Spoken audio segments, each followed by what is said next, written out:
Okay, let's dive into something that, well, it shapes almost every single interaction you have at work and probably everywhere else too. We're talking about those hidden forces, right? The Yeah, kind of invisible dynamics within any group, any team, even whole companies. exactly. And for this deep dive, we're really digging into one specific source. The book, Tribal Leadership, Leveraging Natural Groups to Build a Thriving Organization. That's the one. Yeah. A really fascinating framework. Yeah, and our mission today is to give you the core concepts from this book, the real nuggets, what the authors actually mean by tribes in the workplace. And this really interesting model they developed based on 5 distinct stages of culture within those tribes. Right. And this isn't just some, armchair theory. Not at all. Their work comes from a huge 10-year field study. They looked at, 24,000 people? Yeah, across more than 24 organizations all over the world. So it's Wow. really grounded in observation. It is. So think of this as your shortcut. Instead of reading the whole thing, you're getting the essence of how these group dynamics really drive performance. And maybe prepare for some surprising ideas. Definitely. Maybe a few moments where you go, that's why my team feels like that. Let's start with the really fundamental idea they put forward. They use this compelling metaphor. The sets of small towns. I like that one. Yeah, suggesting organizations aren't these single solid things, but more like collections of smaller communities. It makes sense visually, doesn't it? You have your close-knit groups inside the bigger structure. So how does the book actually define one of these tribes? They give it a very specific definition. It's a group of about 20 to 150 people. Correct. And the key test they suggest is if you saw someone from this group walking down the street, would you know them well enough to stop and say hello? Okay, so it's about genuine relationship density, not just like who's listed in your department directory. Exactly. And that 150 number, that rings a bell. Sounds familiar. It does, yeah. It lines up really closely with Robin Dunbar's research, on the number of stable social relationships people can typically maintain. Right, Dunbar's number. So it suggests these tribal groups are pretty natural for us humans. Very much so. These tribes aren't just artificial company things, they form organically. And the book argues they're the basic building blocks for any big human effort, like, well, earning a living. And here's where maybe one of the most surprising insights comes in. At least it was for me initially. Go on. According to their study, this informal tribe, it isn't just important, it's the primary driver. More important than the official structure. Yeah. It holds more influence over performance and whether leaders succeed than the org chart, the company strategy, even a really charismatic CEO. Wow, okay, that's a bold claim. So you're saying the real power, where things actually get decided and done, isn't always in the C-suite or the official meetings. That's exactly what they assert. The tribe is the group that ultimately decides if a leader's plans will take off or just fizzle out. They're the ones determining the actual amount and quality of work that gets done, no matter what the top-down mandates say. Yeah. The culture of that tribe is the engine. Okay, so if the tribe is the key unit and its culture is everything, how do we get a handle on that culture? That's where the 5 stages come in. Precisely, that's the core framework. Tribal culture, they say, exists in 5 distinct stages. They just number them 1 through 5. Simple enough. With stage 5 being the most effective, most innovative, and also the least common based on their research. And there's a strong link, right? Higher stages mean better performance. Consistently. Yeah. Higher stages outperform lower ones, not just in results, but also, interestingly, in how people feel about their work. Yeah. Job satisfaction, engagement, that sort of thing. And a key point is that people and groups move through these stages one step at a time. Yes, that's crucial. You can't just leapfrog, say, from stage 1 straight to stage 4. It's a progression. And you need specific things to nudge that movement. What do they call them? Leverage points. Leverage points, exactly. Think of them as targeted actions or maybe conversations designed to help nudge the culture forward. And the right action depends on the stage you're starting from. Exactly. The leverage points are different for each stage transition. What works to get out of stage 1 won't work for stage 2, and so on. Okay, let's map these out. How do they characterize each stage? Is it by language? Language is key, yeah. They identify a dominant language theme and an associated mood for each stage. Okay. Stage 1. The language is basically life sucks. The mood they label despairing hostility. Grim. Stage 2.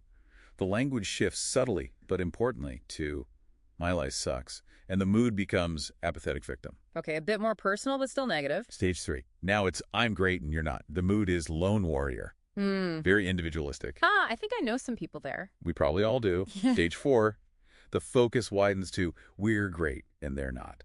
The mood is tribal pride. So collective, but still defined against an other. Right. And finally, stage 5. The theme is simply life is great. The mood, innocent wonderment, focused on possibility. That's quite a spectrum. Did they find out how common each stage is? They did, yeah. Based on their study of the U.S. workforce, it broke down something like this. Only about 2% at stage 1. Okay, thankfully small. A bigger chunk, 25% at stage 2. Then the largest group, almost half, 49%, are at stage 3. Wow, stage 3 is really dominant. It is. Then 22% at stage 4, the we're great stage, and less than 2% hitting that stage 5 peak. That distribution itself says a lot about the average workplace experience, doesn't It it? really does. And, for this deep dive, based on the source material we have, we're really going to focus on understanding and diagnosing those lower stages 1, 2, and 3. Because that's where most people are. Exactly. And the source gives really detailed insights into how to spot these stages and, crucially, the specific steps needed to help people and groups move out of them. Makes sense. We'll touch on stages 4 and 5, the goal, the aspiration. But the really detailed leverage points for that big jump, stage 3 to stage 4, that's actually covered later in their book, beyond what we're focusing on today. Okay, good to manage expectations. So let's really get into stage 1 then. The life sucks stage. What does that actually look and sound like? The language is, it's unmistakable once you tune into it. It's soaked in fatalism, unfairness. You hear things like, it's not fair, or I just can't catch a break, or you got to do what you got to do to survive. Right. The core feeling is that life itself is rigged against you. Exactly. And that mindset shows up as this mood of, despairing hostility. The authors describe how people in these tribes might band together, but it's often out of a kind of isolated loyalty within small gangs or cliques. Operating by their own rules sometimes? Yeah, sometimes outside societal norms. Yeah. The source does mention that in extreme situations associated with this language, you might see things like acts of violence, theft, vandalism. The book mentions some real-world examples, right? Like Mayor Frank Jordan in San Francisco. Yes, illustrating that deep distrust. His struggles connecting with communities where, historical interactions, especially with authority like police, had really baked in that life sucks perspective. And those insights from the Chicago gang prosecutors were powerful too, highlighting that for some, it feels less like a choice and more like a tragic lack of options. Right. But they also noted, kind of paradoxically, that some individuals within these groups could be incredibly smart, strategic thinkers, even while trapped in that limiting worldview. So from the inside, how does it feel? Like values and morality are pointless. Yeah, like it's all just a con game. Life is seen as fundamentally unfair, even vile. So it almost seems rational to just give in to that perceived reality. A lot of alienation. A profound sense of it, yeah. Feeling cut off. But maybe also a sort of twisted freedom to just act on impulse, which sadly can lead down paths like addiction. Moving out of stage 1 sounds incredibly tough. What does the source say about the ways out? They identify only 3 main paths. One is staying within a stage 1 structure, like maybe in prison. The second, tragically, is death. The third is moving to stage 2. And critically, they found you cannot skip stage 2 from here. It's the absolutely necessary next step. So moving up means changing that core language, that core behavior. Fundamentally. And the authors offer specific leverage points, but only for someone who shows even a tiny bit of willingness to move. What kind of things? Well, one simple action is just encouraging them to go where the action is. Show up at social functions, go to meetings, even just have lunch with people outside their immediate negative clique. Just basic exposure to different dynamics. Exactly. And also encouraging them to notice ways life does seem to work for others.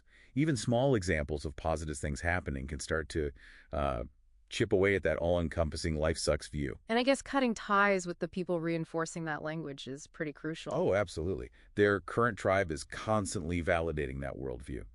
Breaking those connections is often a necessary, though difficult, part of moving on. How do you know if you've actually helped someone make that shift out of stage 1? What are the signs?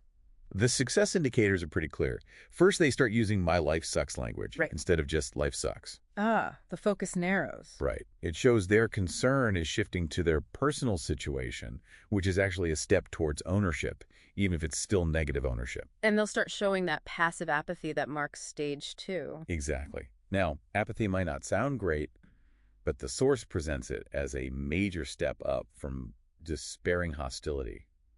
It's a different energy entirely. Okay. And like you said, cutting social ties with those still firmly in stage 1 is another key indicator they're making progress. Which brings us neatly to stage 2. My life sucks. This is where a quarter of tribes are, according to the study. What's the vibe here? The language is really about avoiding accountability. It's seeing yourself as a victim of the system of circumstances. So you hear things like, It's like, oh, we tried that before, it didn't work, or I'll try. But, there's no real commitment behind it. Or I can't promise anything. That's just not possible. Maybe blaming policy. It's against policy. There's usually a deep cynicism about company values or any new initiatives. So the mood is less hostile, more passive antagonism, apathy? Spot on. A victim mentality really dominates. People tend to do the absolute minimum required. Just enough to not get fired? Pretty much. Yeah. There's very little initiative, very little passion or urgency.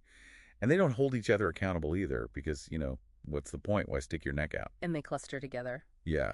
They tend to find each other and form groups that reinforce this passive-aggressive behavior.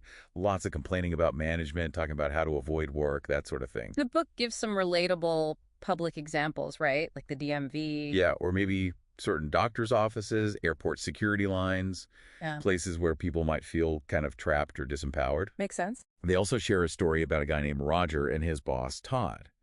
It shows how a manager acting very stage 3, very I'm great, can directly trigger a stage 2, my life sucks reaction in an employee who feels constantly put down or ignored. And the golden handcuffs idea fits perfectly here too, right? Stuck Yeah. in a job you dislike but need the pay. Absolutely. That's a classic stage 2 trap. People feel their life sucks because they feel they can't leave, even if they're paid well. The source mentions the Dilbert creator, Scott Adams. Right, because his cartoons about clueless or idiot bosses resonate so strongly with that stage 2 view that incompetence is everywhere and, well, it's the same everywhere, so why bother trying to find something better? Yeah. They even describe a workshop exercise where a group just spontaneously fell into this my life sucks dynamic really quickly. It shows how easily this culture can form. They call these folks the keepers of the sacred flame of no accountability. From the inside, it must feel pretty powerless. Totally. Like, you're just a victim of circumstance. You can't get any real traction. You can't control your own destiny. Your words feel empty, like they don't have any impact. And conspiracy theories are common. That's interesting. Yeah, the source notes that. Maybe it's a way to explain the feeling of lack of control. And ironically, if a manager tries to flat out deny the conspiracy, it often just reinforces the belief that the cover-up is real. But most people do eventually move past stage 2. Yes. The majority, if they move, will advance to stage 3. But a lot can get stuck in what the authors call entrenched mediocrity, just kind of languishing there. Is there a sign someone's about to move? Yeah. They describe late stage 2 as often being people who are starting to make a bit of an effort again, maybe trying to get promoted, trying to get back in the game after feeling stuck for a while. Okay. The book also warns that slipping back into stage 2 from a higher stage, like 3 or 4, is actually quite dangerous. It risks a further slide all the way down to stage 1. Right, need to prevent that backslide. Okay, so how do you help people or whole tribes move out of stage 2? What are the leverage points? A key one is communicating one stage up. So using stage 3 language, that I'm great, competence-focused language. Seems counterintuitive to talk about success to someone stuck in apathy. It does a bit, but the idea is to provide a glimpse, a model of a different way of operating and thinking.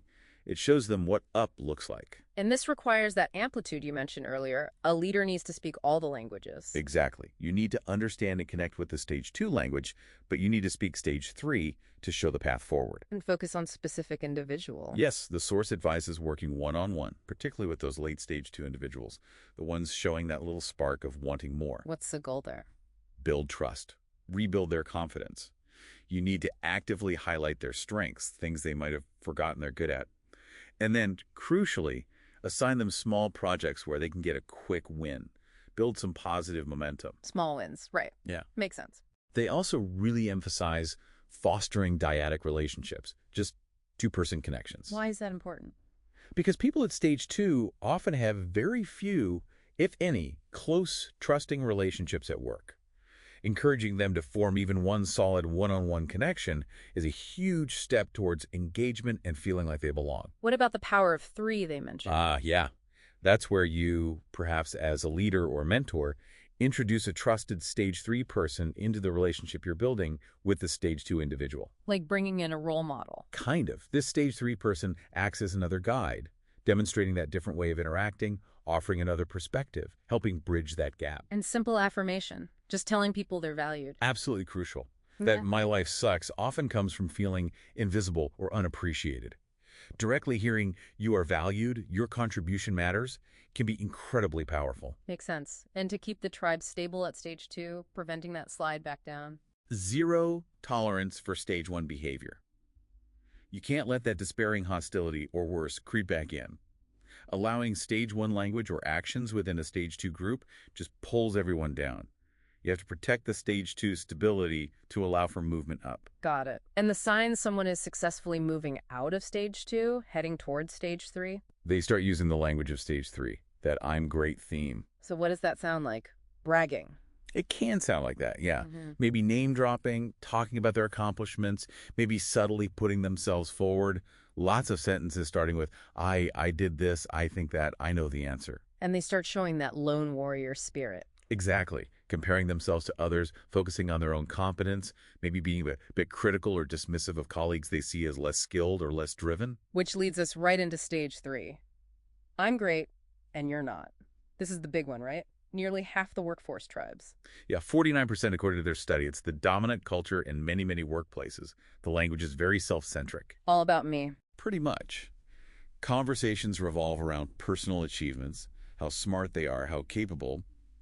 The goal, often unconsciously, is to appear better, more competent, more successful than the people around them. And information is power. Definitely. Knowledge is often hoarded at this stage. Sharing information might mean someone else looks good or gets ahead, so it's kept close to the chest. So the behavior is these lone warriors. Exactly. They're often very energetic, very committed, really driven. But the primary focus is on personal winning. They want support, though. They do. But they're often disappointed because they feel others aren't as ambitious or as skilled as they are. You hear a lot of complaints at stage 3. About what?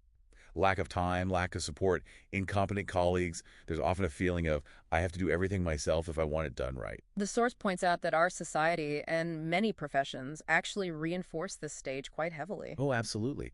Think about sales commissions, executive performance reviews, getting into top schools, tenure tracks for professors, making partner at a law firm. Right, lots of individual metrics. Exactly. These systems often reward and cultivate that stage 3 behavior. And while it can certainly drive individual results, the source notes that organizations stuck primarily at stage 3 can feel quite dehumanizing. And teams aren't really teams. Often not true collaborations, no. They're more like a star and their supporting cast, where one or two individuals really dominate and direct things based on their personal vision or goals. They mention Griffin Hospital again here, moving to stage 3 first. Right, as a necessary step up from the apathy of stage 2. They focus first on getting individuals to take personal responsibility for the patient experience. That I'm great energy was needed before they could build towards we're great. So stage 3 is the most common stage, and it's kind of a launching pad for stage 4. How do tribes make that leap? Yes, the million-dollar question. According to the specific source material we're using today, making that jump from stage 3 to stage 4 requires a pretty significant shift. Not just incremental changes. Usually not. It often involves some kind of epiphany, a moment where individuals realize that personal success just isn't enough or isn't fulfilling anymore. Or maybe a challenge. Yes, or they face a challenge that is so big, so complex, that they absolutely cannot solve it alone. It forces true collaboration. But the specific how-to, the detailed leverage points and methods for actually facilitating that crucial shift from 3 to 4, that's covered in later parts of the book beyond what we're unpacking today. Okay, got it. So we're focused on diagnosing and moving out of 1 and 2, understanding 3, but knowing about 4 and 5 gives us the target, the reason to do the work. Exactly. It provides the why. And this naturally brings us to the role of the tribal leader, as the book describes it. And this isn't necessarily the person with the fancy title. Not at all. A tribal leader, in this context, is anyone who consciously takes action to upgrade the culture of their tribe Using these stage-specific leverage points we've been talking about, they actually emerge as leaders because they are actively building and improving the tribe around them. And the book lays out some prep work for becoming a tribal leader. It does. Step one is learning the language and the customs, the worldview, of all 5 stages. You have to understand how people think and talk at each level to connect. And then actively listen. Pay attention to the language people in your tribes are actually using, diagnosing their current stage. Yes. And then, a really crucial step, moving yourself to at least stage 4. How do you do that? By consciously changing your own language and, very importantly, intentionally structuring the relationships around you to align with stage 4 principles, collaboration, shared values, that kind of thing. Building a support network of other stage 4 people sounds key too. Absolutely. You need that supportive context, that reinforcement for your own shift and for the efforts you're making to lead others upward. It's hard to do alone. And then finally, taking action, applying those leverage points. Right. Taking specific, deliberate actions to upgrade the tribes you're part of. And the authors stress this again and again.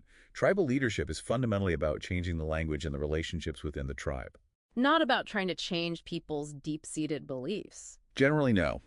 Not their internal attitudes or core beliefs, with the possible exception of the kind of radical shift needed to hit stage 5. For moving through stages 1 to 4, the focus is external, language and relationship structures. Okay, so let's briefly look at those higher stages, stage 4 and 5, so we know what that improved culture looks like. Stage 4 is the goal for most workplaces, reaching "we're great." Yes, getting a critical mass of the tribe operating at stage 4. In that culture, teams are absolutely the norm, not some special initiative. What holds them together? Shared values and a common purpose. People are united by something bigger than themselves. Information flows freely because there's high trust and everyone's pulling in the same direction.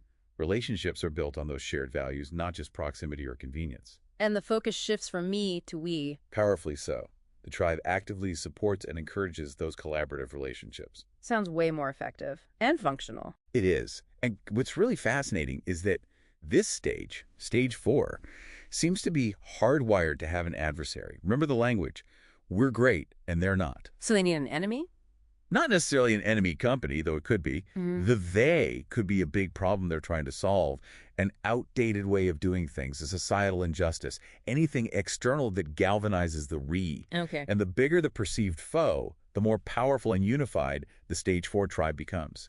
For Griffin Hospital, their foe became the entire traditional, inefficient, illness-focused way of doing healthcare. Right. And stage 5, life is great. That's the really rare peak. Yeah, less than 2% reach this, according to the study. The language here shifts again. It's about infinite potential, making history. Not just beating a competitor. No, it's often about impacting the world, pushing the boundaries of what's even possible.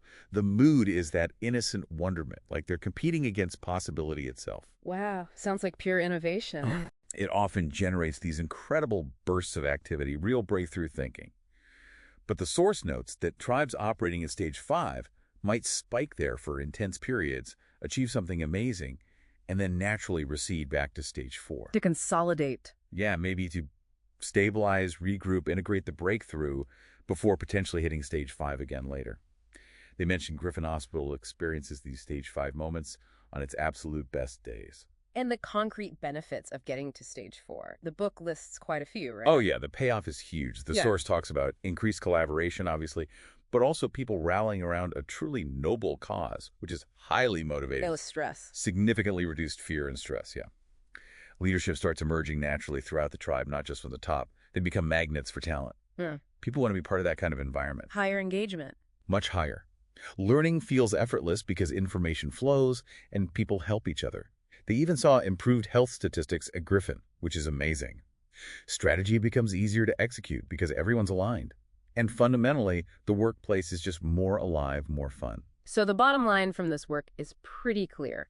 Companies with tribes at these later stages don't just feel better, they perform better. Exactly. They earn more, they serve their markets better, they innovate more, and yeah, people actually enjoy being there. The culture isn't just some soft, fluffy thing. It's the core engine of performance. So, bringing this all back home, how do you, the listener, take this framework and actually apply it in your own world? The invitation from the authors is really simple. Start listening. Just listen. Pay attention to the language people are using in your tribes at work, sure, but maybe also in your volunteer group, even among your circle of friends. What words do you hear most often? And observe the relationships. How are people connected? Are they mostly isolated individuals? Are there small complaining cliques? Or are relationships built around shared values and bigger goals? And keep that distribution in mind. Remember, the odds are that most workplace tribes you encounter are probably operating at stage 3 or maybe stage 2. So listen for those key signs again. Stage 1, that fatalistic life sucks, maybe isolated hostility. Stage 2, the apathetic, my life sucks, the victim talk, the passive avoidance. Stage 3, the individualistic I'm great, the focus on personal wins, maybe complaining about others. And stage 4, the collaborative, we're great, talk of shared purpose, focus on the team success against an external challenge. And the critical insight is that moving forward isn't just about changing yourself in a vacuum. No, this work really emphasizes that you move forward by bringing others with you. The culture of the tribe you belong to will either help pull you up or hold you back. Understanding that dynamic is really the first step to being able to influence it. So to wrap it all up, the central, really powerful idea from this material is that organizations are fundamentally built on these natural human groupings, these tribes. Right.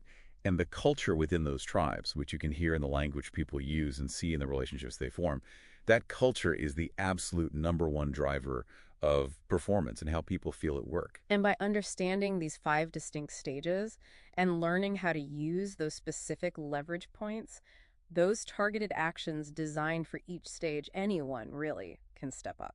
Anyone can become a tribal leader and deliberately work to upgrade the culture of their tribes.